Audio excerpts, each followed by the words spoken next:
Hello and welcome to our latest Shaw Coffee Break podcast. Chris Shaw, MD of Shaw Consulting, is here today to talk about the impact of the pandemic on IT and the social housing sector. So Chris, what a year of change. I guess a decade of change is quite possibly being crammed into 12 months. First, how have you been impacted as a business? Well, we've been doing a lot less miles since lockdown.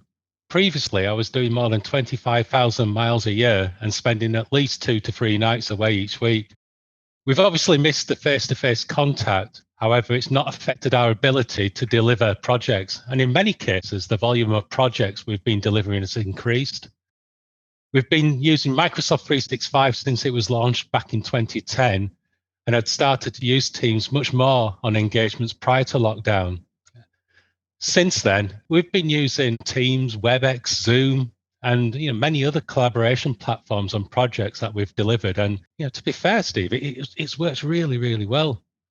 Previously, it would have taken quite some time to agree, consultation dates with everyone that we needed to meet with. And now, with the use of Bookings and Teams, we can do that much quicker.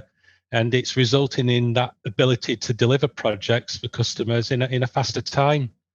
On a personal note, my work-life balance has improved, as has my health and fitness levels. And since lockdown started, I've lost over 1.5 stone in weight. So, when people see me in person again, I'm going to look a lot different to them.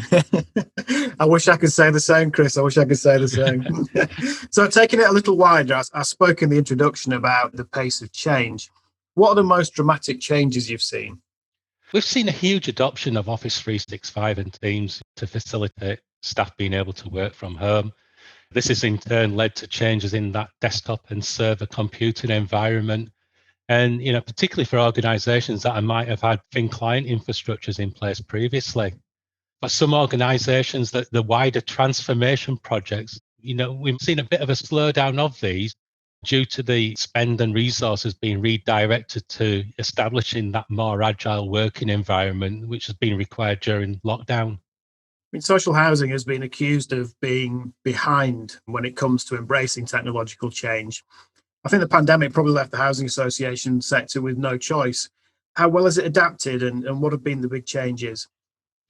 Of all the organizations we've spoken to, they've all been extremely complimentary about what their IT teams have been able to deliver to ensure business could continue to operate and serve their customers effectively.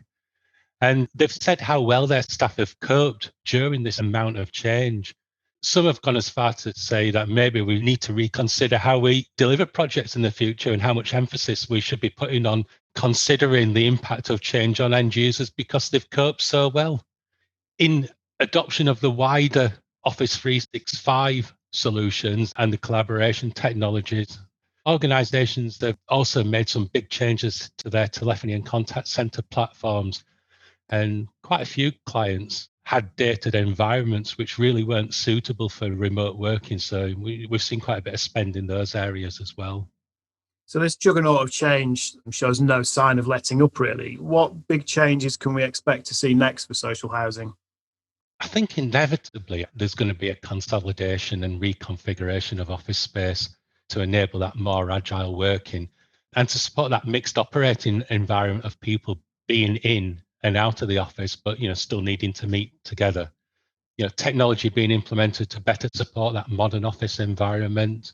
We're seeing this already, but a greater adoption of the Microsoft 365 components to streamline and modernize those dated ways of working.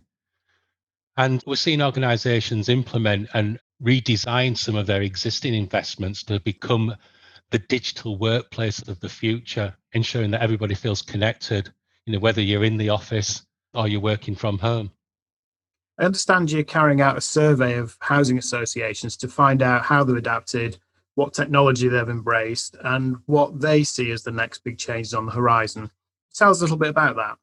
Yeah, it's a short survey just to really understand what technology organizations have deployed during lockdown, what systems they've put in place to establish that agile working environment, asking questions about what they would do differently, what works well, and what they're planning to do next.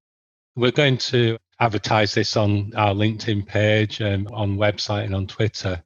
And as well as understanding the sort of technical aspects of things, we want to understand how's that impacted the culture of the organisation and whether they envisage returning in full or in part to the ways that they previously were working.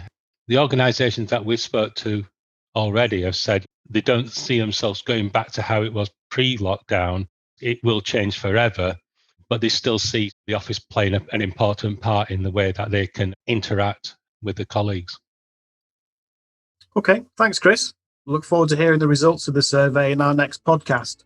Details about how to take part in the survey are in the post accompanying this podcast. Thanks very much for listening. Thanks, Steve. Bye now.